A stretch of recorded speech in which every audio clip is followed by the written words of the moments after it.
Bismillahirrahmanirrahim.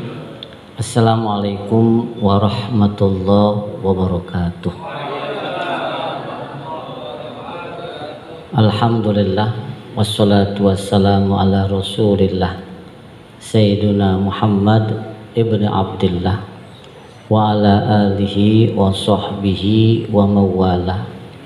La hawla wa la quwata illa billah. Rabbi shrah li sadri wa yassir li amri wahlul 'uqdatam min lisani yafqahu qawli. Amma ba'du, fayaqulu Allahu ta'ala fi kitabihil aziz, a'udzu billahi minasy syaithanir rajim. Bismillahirrahmanirrahim. Qad aflahal mu'minun alladzina hum fi salatihim khashi'un. Shadaqallahul aliyul azim. Yang saya hormati DKM Riyadul Abidin, para asatidah, para guru, para hujat, para orang tua, bil khusus bapak-bapak, ibu-ibu yang dirahmati Allah Subhanahu wa ta'ala. Mari kita membaca umil kitab suratul Fatihah. Setelah kita berselawat kepada Rasulullah sallallahu alaihi wasallam, kita mohon kepada Allah dengan barokah mukjizat suratul Fatihah, Allah ampuni dosa-dosa kita, dosa kedua orang tua kita, dosa saudara-saudara kita kaum muslimin muslimat, baik yang masih hidup maupun yang telah meninggal dunia. Juga kita mohon agar diberikan ilmu yang bermanfaat, rizki yang halal dan barokah, kesehatan dan keturunan yang soleh dan solehah. Dan juga kita doakan untuk para muhsinin dan muhsinat yang telah menyisihkan sebagian hartanya untuk Masjid Riyadul Abidin dan Istana Yatim Riyadul Jannah. Semoga Allah berikan ganjaran yang berlipat ganda. Allah jadikan sedekah jariyah di sisinya. Apa yang mereka hajatkan dikabul oleh Allah Subhanahu wa ta'ala. Juga doa kita untuk para pejuang Palestina yang sampai saat ini masih memperjuangkan tanah kelahiran mereka. Semoga Allah berikan kesabaran, kemenangan, dan yang gugur di antara mereka semoga Allah jadikan syuhada fi sabilillah. Jamaah kita yang telah mendahului kita, diantaranya almarhum Bapak Haji Muhammad Sanusi bin Mursyahid, Ibu Hajah Zakiyah binti Ahmad Rifai, kemudian juga Bapak Haji Abdul Rashid bin Rainin, Jarohaya binti Haji Muhammad Tahir, dan yang lainnya. Semoga Allah jadikan kubur mereka raudhah min riyadil jannah. Allah lapangkan kuburnya. Dan yang baru saja meninggal, anak daripada jamaah kita, yaitu Al-Mukarram Ustadz Hisham Qasid Sulaiman bin Herman Sulaiman, semoga Allah Subhanahu wa ta'ala berikan tempat yang mulia di sisinya. Betilkan niat walikulli niyatin sholihah. Al-Fatihah. A'udzubillahi minasyaitonir rajim. Bismillahirrahmanirrahim.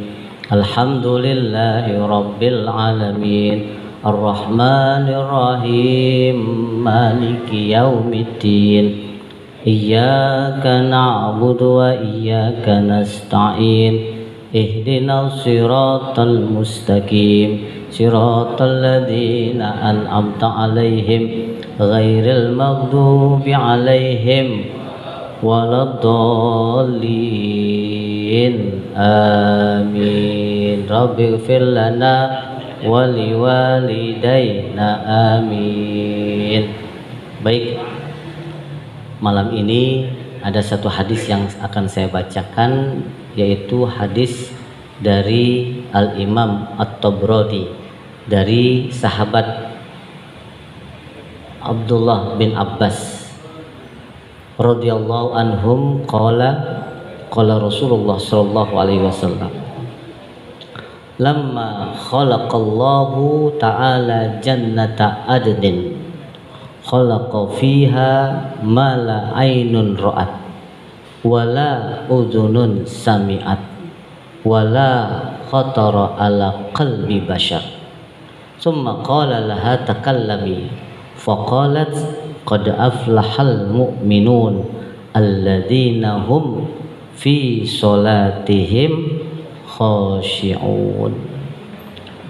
Artinya tatkala Allah menciptakan surga Aden.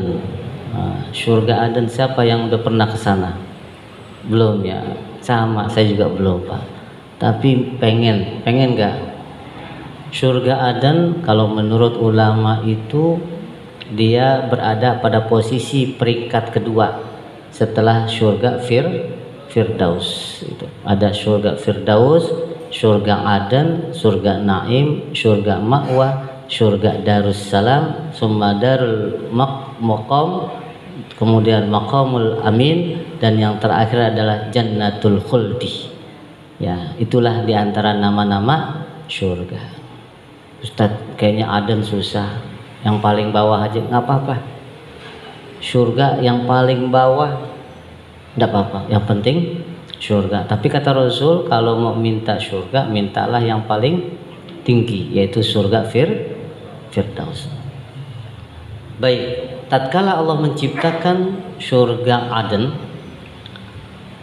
khalaqa fiha, Allah ciptakan di dalamnya mala ainun ra'at wala udhunun sami'at wala khatara ala qalbi bashar.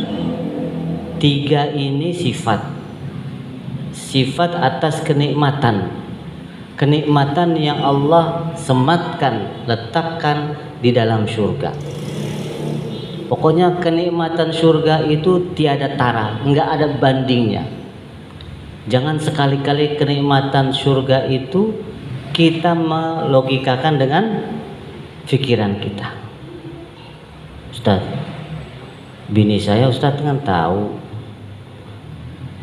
ya kalau bisa mah di akhirat di surga nanti saya ketemu sama bidadari Ustaz, begitu. Tuh. Kenapa Mang? Katanya bidadari itu dia kalau minum kopi mereknya aja kebaca begitu. Saking apa? Beningnya begitu. Pak, bidadari kalau turun ke dunia paling Allahu a'lam mitos atau tidak membentuk pecahan-pecahan warna. Itulah yang disebut dengan pelangi. Kalau habis hujan ada pelangi, bidadari turun gitu. Di ubur-ubur kagak ketemu Pak. Ketemu gak? Nggak ada. Katanya kalau ada pelangi ya setelah apa? Hujan, itulah bidadari turun. Hampir budek mata kita begitu. Nggak ngelihat. Saya katakan itulah kenikmatan yang salah persepsi, kenikmatan surga. Kenapa? Taruhlah kita bilang iya, bidadari surga lagi turun dengan apa? Isyarat pelangi. Coba lihat hadis yang lainnya. Kata Rasulullah SAW, "Lau anna imra'atan min nisa'i ahlil jannah asyraqat ilal ardi lamala'atil arda min rihil misk." Jikalau wanita-wanita dunia masuk ke dalam surga, diberikan kesempatan untuk menyinari dunia, maka dunia ini penuh dengan yang namanya aroma kasturi. Wah Ustaz, giliran kondangan wangi, giliran ame laki misalnya begitu. Itu kan logika dunia Pak, logika akal. Nanti begitu istri-istri ya, wanita-wanita muslimah masuk ke dalam surga, Allah yang permak Pak. Allah yang kalau sudah tahu seperti begini luar biasa. Berarti wanita-wanita dunia lebih unggul daripada bidadari. Tuh. Makanya jangan disia-siakan. Kalau dia meninggal aja baru tahu dah keberadaannya.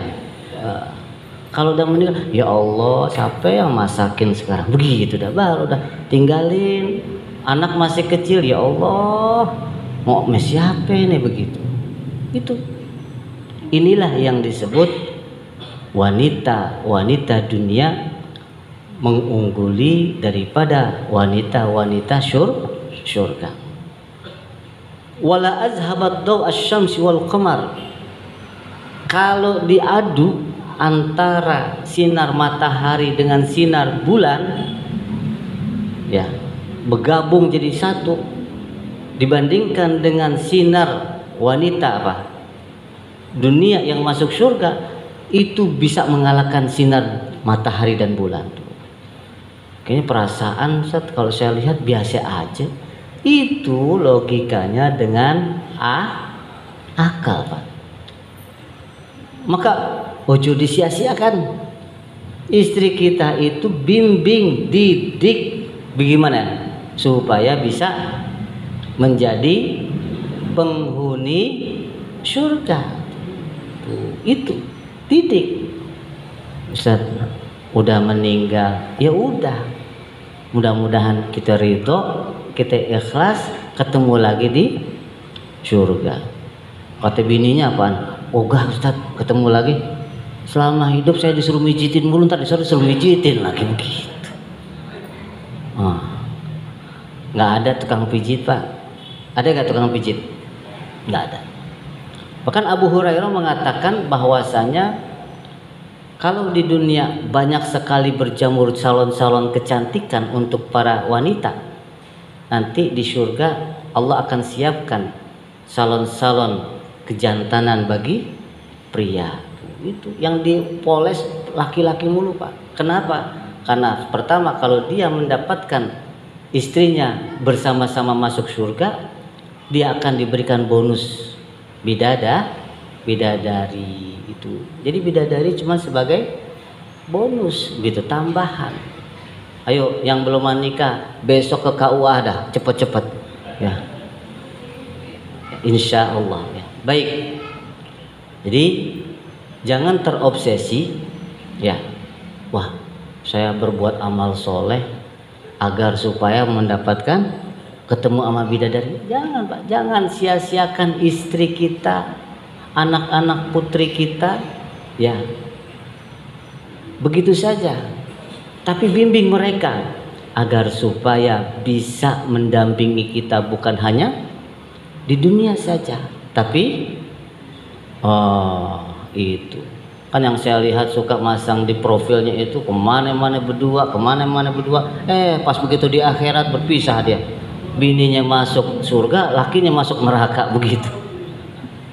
Kalau bisa katakan kita rangkai hubungan kita bukan hanya sampai dunia saja. Biarlah kematian yang menjadi pemutus hubungan kita di dunia, tapi akan meneruskan hubungan kita di akhirat. Tuh, ini yang udah nggak punya bini begitu, senyum kan begitu.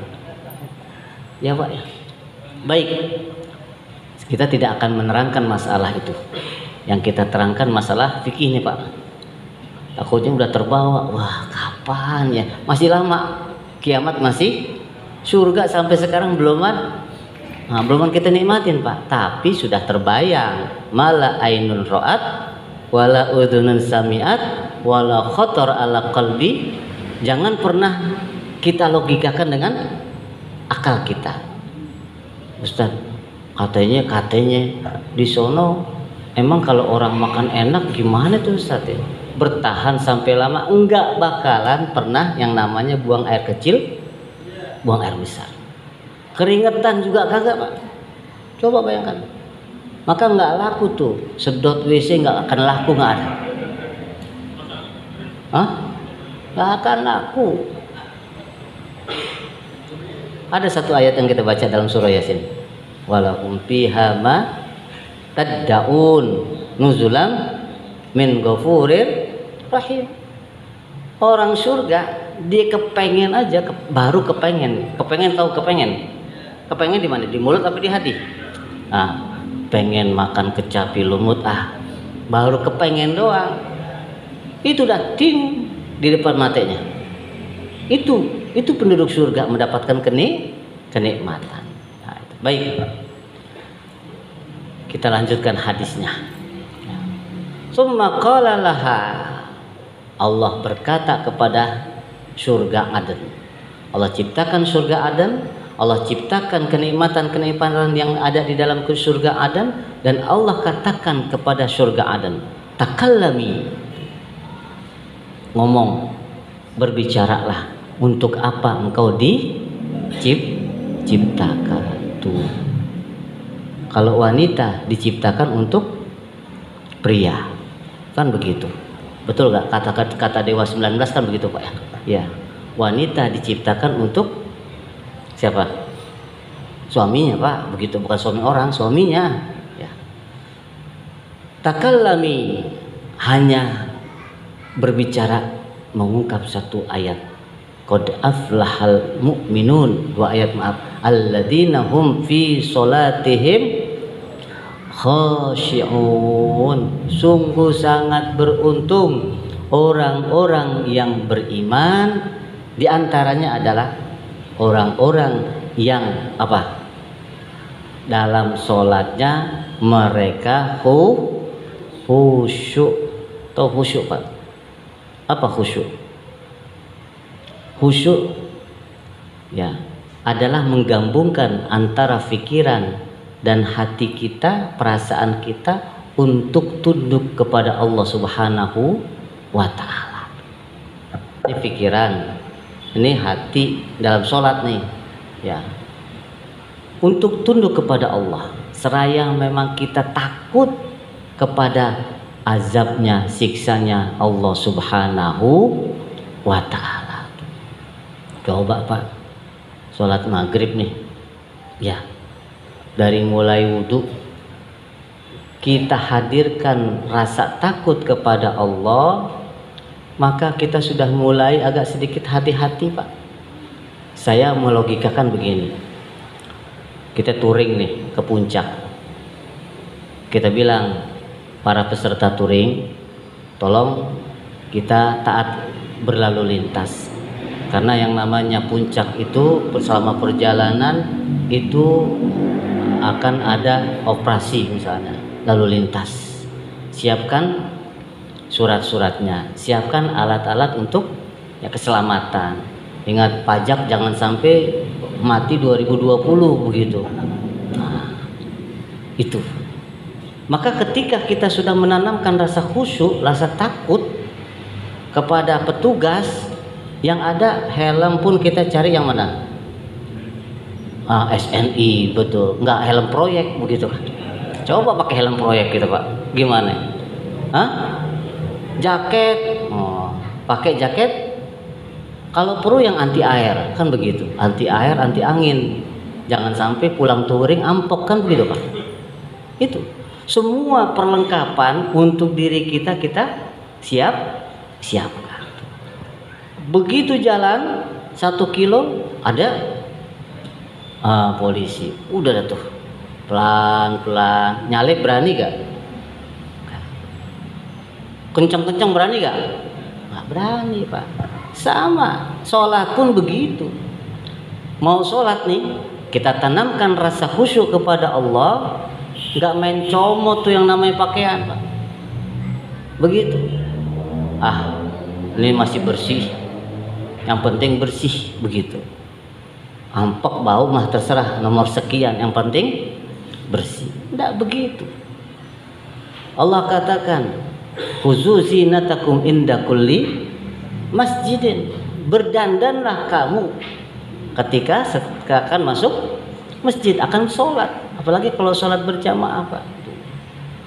Ya Ustadz, namanya orang di jalan bagaimana? Masjid nyediain parfum. Sebelum Allahu Akbar pakai parfum. Enggak ada parfum, pakai apaan? Minyak telon kayak pakai begitu. Minyak kayu putih, yang penting minyak begitu. Walaupun enggak wangi, yang penting minyak gitu. Itu. Kenapa? Karena kita akan menghadap Sang enggak asal-asalan Pak. Saya kalau ditanya, emang boleh Ustadz sholat pakai kaos oblong, boleh gak? Boleh. Cuman kalau dilihat dari kesantunan, santun gak? Nah, itu. Inilah yang memang harus kita garis bawahi. Jadi biar supaya ketika kita menghadap Allah Subhanahu wa taala, pilihlah pakaian yang terbaik, bukan hanya saja yang halal tapi juga yang layak begitu. Kalau misalnya kita menghadap kepada manusia, kita tidak mau untuk memakai pakaian ala kadarnya, apalagi saat kita menghadap Allah Subhanahu wa taala. Itu diantaranya. Maka beberapa cara untuk kita khusyuk di dalam sholat. Ya, yang pertama dari wudhu, sempurnakanlah wudhu kita. Wudhu kalau misalnya membasuh 4 anggota tubuh udah sah. Faghsilu wujuhakum wa aydiyakum ilal marafiq wamsahu biru'usikum wa arjulakum ilal ka'bain. 4 anggota wudhu kalau itu saja yang dibasuh sah. Tapi alangkah lebih baiknya juga memakai ataupun menggunakan yang sunnah. Apa yang sunnah dalam wudhu? Kumur-kumur, istinsyak, masukkan air ke dalam hidung, kemudian menyelah-nyelah, baca bismillah sebelum wudhu, cuci tangan sebelum wudhu. Itu diantaranya membasuh setiap anggota tiga kali. Kita baca doa di setiap anggota wudhu. Kita baca setelah wudhu kita selesai. Allah, apa bacaannya? Apa bacaannya wudhu? Asyhadu an la ilaha illallah wa asyhadu anna Muhammadar Rasulullah. Allahumma ij'alni minat tawwabina minal mutata waj'alni min ibadikas. Itu berarti kita Allah sudah sucikan begitu Pak. Jadi yang pertama sempurnakan wudhu kita. Yang kedua, sholat di awal waktu, ini juga membangun kekhusyuan. Coba bayangkan Pak, pulang dari undangan misalnya, belum sholat, macet, ya, asar beloman waktu, udah tadi dari 3:30 udah masuk asar, kita jam 5 lewat masih beloman sholat, maghrib jam 6 lewat, ya, jam 6 dia baru sholat asar, begitu baru tahiyat pertama azan, ngedumel dia gak tahu apa saya belum selesai sholat, begitu dimarahin muazinnya Pak. Dia gak tahu, tar dulu apa ya, dikit lagi marah-marah. Itu udah kacau balau itu Pak. Orang yang sholatnya di akhir-akhir waktu, maka apa kekhusyuan itu agak sulit mengejar waktu. Kemudian yang selanjutnya adalah membuat pembatas, ya Pak ya. Rumah kita gede, carilah pembatas. Jangan sampai makanya kalau orang tua kita itu ngajarin kalau sholat Pak, kalau bisa pas banget di depan kita, kalau sendirian nih Pak ya, tembok begitu. Bukannya kita meratapi tembok kayak orang ono, bukan, ya Pak. Tapi agar supaya jarak pandang kita itu tidak kemana, dan arahkan pandangan kita ke tempat sujud. Maka nggak boleh sholat itu matanya kemana-mana.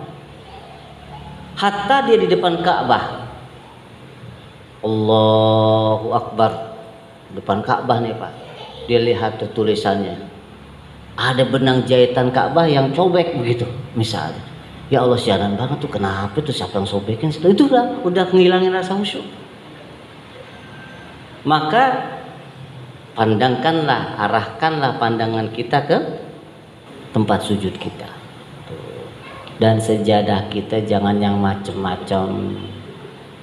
Ini kan kadang-kadang orang pakai sejadah yang ya kalau anak kecil mah nggak ada urusan, ada gambar mobil, karena untuk memotivasi. Kalau kita yang udah tua, sejadah kita apa? Yang polos aja udah, ya. Kalau ada gambar dia takut apa? Kemana-mana gitu. Ustadz, saya cinta banget sama istri saya Ustadz. Dia udah meninggal dunia. 100 harinya kemarin saya bikin sejadah Ustadz. Begitu. Terus fotonya dia saya taruh di situ, la ilaha illa anta. Itu kebablasan cintanya. Kalau mau pakai nama ataupun apa di belakang.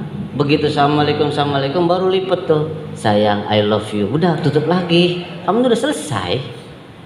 Ya Pak. Tapi kalau di depan udah. Apalagi ini sholat di sini, handphone taruh di. Ini yang keseringan. Nyala.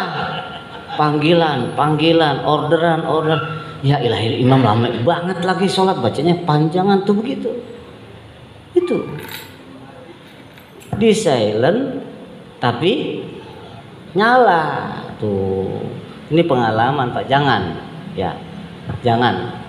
Jadi kosongkan tempat sholat kita. Kalaupun misalnya harus ada, tutup dengan barang. Udah ditutup pakai kertas, kipas angin kencang banget terbang deh begitu kan. Kelihatan lagi. Itu. Ya, jadi upayakan yang namanya khusyuk, konsentrasi, kita gabungkan pikiran dan hati kita untuk tunduk kepada Allah Subhanahu wa taala. Yang keempat adalah meninggalkan kesibukan dunia.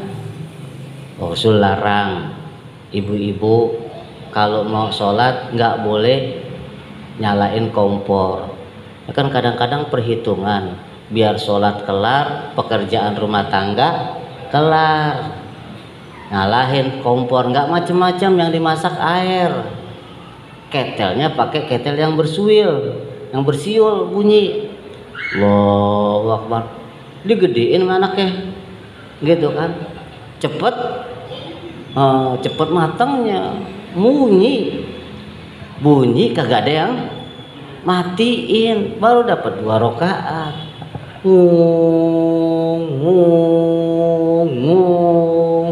Coba taruhan Pak, kalau boleh. Habis assalamualaikum warahmatullah, assalamualaikum warahmatullah, apa yang dilakukan oleh sang ibu? Mending matiin kompor, marah-marah, kuping lu pada budek begitu. Coba. Air mau jadi masalah Pak, katanya. Lu nggak tahu gue lagi sholat, udah bunyi. Kata anaknya, yang cari kerjaan siapa? Yang cari kerjaan siapa? Emaknya tuh. Itu baru kompor Pak. Belum lagi yang punya setrikaan setumpuk. Mungkin panas kali triskaannya mesti panas. Mau sholat dia nyalain begitu, jatuh, akhirnya apa? Kena pakaian. Pasti assalamualaikum warahmatullahi. Mah daster mama bolong begitu. Mate lu kemana emang? Kata gitu. Pasti yang disalahin siapa? Orang. Karena bagaimanapun juga yang namanya perempuan nih, satu, dia punya rumusan perempuan tidak boleh salah.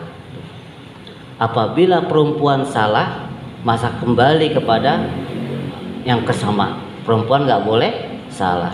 Dia lagi mijitin nih lakinya. Ada air jeruk di sampingnya, lakinya begini. Mijitinnya sambil main handphone. Tuh kesenggol sama tangannya dia. Akhirnya diambil tangan lakinya, ditaruh di situ, bang mijit udah dipijitin pakai acaran nyenggol, air jeruk lagi bang begitu.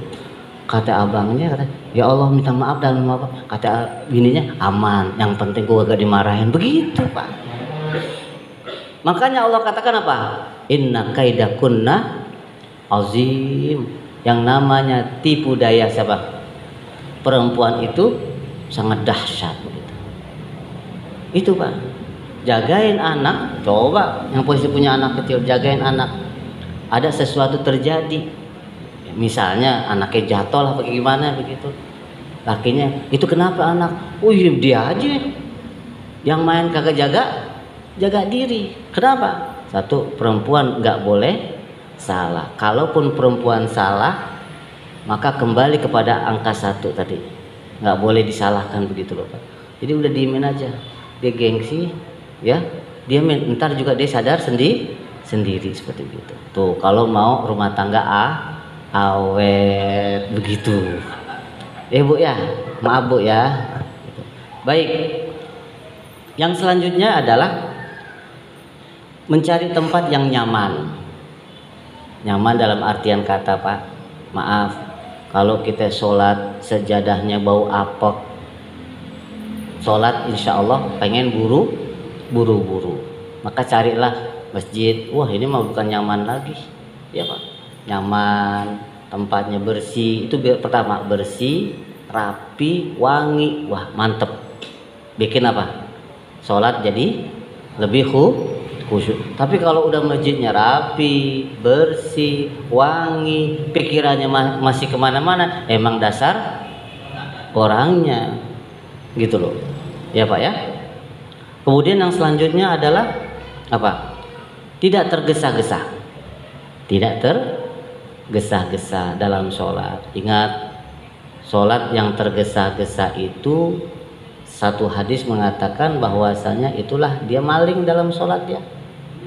Allahu Akbar, Allahu Akbar, Allahu Akbar, Assalamualaikum warahmatullahi. Jangan tergesa-gesa. Itu. Iya, harus ada tomak nina. Nikmatin sholat itu harus dinikmatin. Ya nggak usah lama-lama banget. Sholat isya hampir setengah jam, kabur jamaahnya. Jangan juga sholat isya cuma 2 menit kelar begitu. Ya Allah. Apalagi kalau imamnya punya musuh, ya kan? Begitu dia Allahu Akbar, waladhdallin, amin, bismillahirrahmanirrahim, qul huwallahu ahad, Allahus samad, lam yalid wa lam yulad wa lam yakul lahu kufuwan ahad. Allahu Akbar. Dia tahu nih musuhnya datang. Itu tek. Habis itu udah jalan cepet-cepet mau ngenain rukunya imam. Dia baru begini langsung sami Allahu liman hamidah, kejengkang nanti orang begitu. Sentimen banget sama orang gitu. Pelan. Subhanallah bihamdi, subhanallah bihamdi, subhanallah itu. Subhanallahil azimi. Itu pelan-pelan agar supaya apa? Agar supaya kita merasakan ketenangan. Pelan-pelan Pak, jangan tergesa-gesa. Tidak menahan buang hajat Pak, kentut. Orang nanya, Ustadz emang kalau misalnya kita pengen kentut gimana Ustadz? Tergantung. Kalau sebelum takbiratul ihram mending kentut dulu gitu. Kalau masih rakaat pertama awal-awal mendingan kentut dulu daripada kita sholat begini-begini Pak. Tapi kalau misalnya sudah rakaat yang terakhir, apalagi lagi tahiyat terakhir, kemudian apa? Udah assalamualaikum warahmatullah. Pertahanan bobol juga misalnya. Sudah. Sah nggak sholatnya? Sah. Karena taslimul ula rukun. Taslimus saniyah sunnah. Udah nggak usah pakai. Saya takut kalau pakai salam yang kedua berantem sama yang samping gitu. Kentut lu ya begitu. Udah nggak usah pakai yang kedua gitu. Ya. Lah makanya orang kata kentut zaman now itu kayak apa namanya rem bus hidrolik bus gitu. Nggak ada suaranya tapi baunya kemana-mana kan begitu. Ya. Baik. Maka kata Rasulullah SAW, apabila terjadi fenomena di dalam perut kamu, jangan kamu batalkan sholatmu sampai engkau mendapatkan 2, baunya, bunyinya begitu. Baunya, bunyinya. Jadi itu apaan tuh Ustaz? Itu mah lapar gitu. Kalau misalnya bau itu keluar dari dubur seseorang, itulah kentut, ya, hadas namanya. Kalau bau kagak, bunyi kagak, Bau iya. Nah, ini juga. Jadi jangan keluar, jangan engkau batalkan sholatmu kalau tidak mendapatkan dua sifat ini. Ustaz, apa? Bunyi kagak, bau kagak, membahasa Ustaz, itu cepirit namanya gitu. Iya, rembes. Ya. Kemudian yang selanjutnya adalah menganggap sholat itu adalah sholat terakhir. Ya Pak, sholat terakhir. Kita mau sholat isya nih, kemungkinan kita anggap ini adalah sholat terakhir. Kalau udah kita anggap itu sholat terakhir, kita akan kerahkan kesungguhan kita dalam melaksanakan sholat tersebut. Baca Bismillahirrahmanirrahim. Alhamdulillahirabbil alamin. Ar-Rahmanir-Rahim. Maliki yaumiddin. Iyyaka na'budu. Tanpa terasa air mata berjatuhan. Ihdinas siratal mustaqim. Pas begitu ditanya terakhir, lu kenapa sholat kok nangis? Kaki gue lu pijek. Udah tahu cantengan Pak, pakai acara kan ada orang sholat pakai nyari kaki Pak, ada gak? Iya, kaki gue pijek, kelingking lagi sakit, kena dipijek ya sakit, nahan sakit gimana? Itulah yang disebut dengan apa? Upaya-upaya kita untuk melaksanakan sholat secara khusyuk. Yang terakhir Pak, ya, pahami makna sholat. Bacaan sholat itu pahami Pak, ya. Ghairil maghdubi alaihim waladdallin. Ya, itu bukan saya ya Pak ya. Salah satu yang diirikan oleh bangsa Yahudi ada dua ya Pak. Satu, kehadiran kita pada shaf yang pertama dalam sholat, dan yang kedua adalah bacaan kata-kata amin saat kita sholat berjamaah. Kalau beruntung amin kita pada jamaah itu bertepatan dengan aminnya para malaikat, itulah sesuatu yang luar biasa tuh Pak. Jadi bukan masalah kampanye Pak, nggak bisa waladhdallin, mending kobul diem baik begitu kan. Boleh kan? Hah? Boleh. Kalau secara mazhab boleh Pak. Orang Oman dia kagak angkat tangan ketika takbiratul ihram, enggak sedekap ya. Ketika i'tidal juga kagak angkat tangan juga, dan enggak meletakkan tangannya di perut lagi begitu. Itu mazhabnya. Begitu juga Maliki begitu Pak. Boleh bacaan ghairil maghdubi alaihim waladdallin, dia bacanya amin cuman pelan. Saya pernah afwan Syekh, limaza la taqra amin bil jahr, dia nggak pakai ngomong apa-apaan. Dia bilang apa? Qara'tu bas khafi sirri, pelan amin begitu. Enggak, karena sampai sholatnya saya kayaknya semut yang nempel di badan kamu aja nggak mendengar begitu, ketawa dia. Akhirnya bukan permasalahan masalah mempertahankan mazhab. Sholat selanjutnya dia amin tuh. Bukan masalah entar dukung yang dua, entar dukung ke satu, enggak ada masalah. Ini masalah apa? Masalah sholat Pak. Kemarin saya ditanya, Ustadz, saya baru tahu udah umur 50 ketika i'tidal Sami Allahu liman hamidah. Dulu sampai kemarin saya sholat tangan saya di atas paha. Kenapa ada yang bilang, Ustaz, saya baru tahu tuh sedekap lagi. Waduh, saya bilang ya karena baru tahu. Ya, baru tahu. Boleh kembali sedekap lagi, boleh juga taruh di atas paha kita, boleh. Jadi masalah khilafiyah itu dalam fikih ya, itu silakan. Tangan begini Pak, nih tangan nih ya, itu kan permasalahannya kalimat wa yuharriku asabi'ahu. Yang pertama mengatakan yuharrik asabi'ahu asyhadu alla ilaha illallah. Ada yang asyhadu alla ilaha illallah, itu yang pertama. Yang kedua asyhadu alla ilaha illallah asyhadu anna muhammadar rasulullah. Itu begini Pak, digoyang-goyangkan. Karena kenapa? Artinya yuharrik, menggerak-gerakan. Tapi kalau begini nggak ada, jangan ditambah-tambahkan. Yang ada tuh yuharrik asabi'ahu, satu. Yang kedua begini.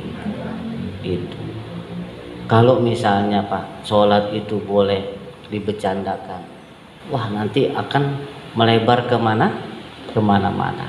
Maka oleh karena itu pelajarilah tentang sholat, kemudian pahami maknanya sehingga kita bisa merasakan apa? Substansi apa itu sholat. Begitu kita sujud, subhana rabbiyal a'la wa bihamdi, subhana rabbiyal a'la wa bihamdi. Udah, Allah maha lebih tinggi, dialah segala-galanya. Itu jadi bukan hanya saja gerakan, tapi dengan bacaan itu membuat kita lebih kecil lagi di hadapan Allah Subhanahu wa ta'ala. Yang terakhir pastinya setelah assalamualaikum warahmatullah, assalamualaikum warahmatullah, zikiran coba kita buka dalam hadis, beberapa hadis. Pasti yang pertama apa? Astaghfirullah. Padahal baru banget sholat kita masih minta ampun. Coba bayangkan Pak, baru banget sholat masih kita minta ampun. Bukan tidak ada alasan. Dalam satu hadis dikatakan, jika seseorang mengetahui tentang pedihnya siksa Allah, maka dia tidak akan tamak untuk meminta surganya Allah Subhanahu wa ta'ala. Justru dia akan lebih berupaya sebanyak-banyaknya untuk meminta ampunan Allah Subhanahu wa ta'ala. Maka yang terjadi ketika Allah menurunkan Adam dari surga, apakah Adam bilang, ya Allah masukkan lagi saya ke dalam surga? Begitu? Apa? Rabbana zolamna anfusana wa illam taghfir lana wa la tarhamna lanakunanna minal. Ketika Zinnun, siapa? Nabi Yunus di Qur'ah namanya keluar sehingga membuat dia harus keluar dari kapal tersebut. Apa dia berkomentar yang tidak baik ataupun mengatakan, ya Allah kok kenapa harus saya begitu? Zinnun, Nabi Yunus tidak mengucapkan demikian. Justru dia mengucapkan apa? La ilaha illa anta subhanaka inni. Apa artinya? Tidak ada Tuhan selain Allah, maha suci Allah, sesungguhnya aku apa? Termasuk orang-orang yang berbuat. Mungkin saya banyak salah kali. Ini maka kagak, Tuhan sentimen banget misalnya begitu. Jangan, perbanyaklah istighfar, perbanyaklah mohon ampun, sehingga ketika dosa-dosa kita Allah ampuni, maka sisanya Allah akan masukkan kita ke dalam surganya Allah Subhanahu wa ta'ala dengan rahmat Allah Subhanahu wa ta'ala. Pak, kita punya anak kita berbuat salah, coba habis berbuat salah, Mbak bagi duit dong Mbak, bagaimana kira-kira? Habis berbuat salah minta duit, coba Mbak cium tangan, maafin ya tadi saya khilaf, Bapak panggil saya nggak dengar, asik main handphone begitu, maafin Mbak, mohon ridhonya ya Allah, nggak akan ulangin lagi dah. Iya dah, nggak pakai minta, keluar yang merah nih, bakal jajan tuh. Itu kenapa? Minta maaf dulu. Itulah caranya Allah. Ketika kita banyak minta ampun, surganya akan diberikan. Jadi udah tahu rumusannya Pak. Jangan banyak-banyak minta surga, mintalah ampun kepada Allah dengan sebanyak-banyaknya. Ini saja yang dapat kita sampaikan. Ya, mudah-mudahan Allah takdirkan kita masuk surganya Allah bersama orang-orang yang kita cintai. Ada yang mau bertanya? Masih ada 5 menit. Ada 5 menit yang mau bertanya, silakan. Mungkin ada yang mau bertanya Bapak. Dari yang tadi kita terangkan, masih ada 5 menit lagi.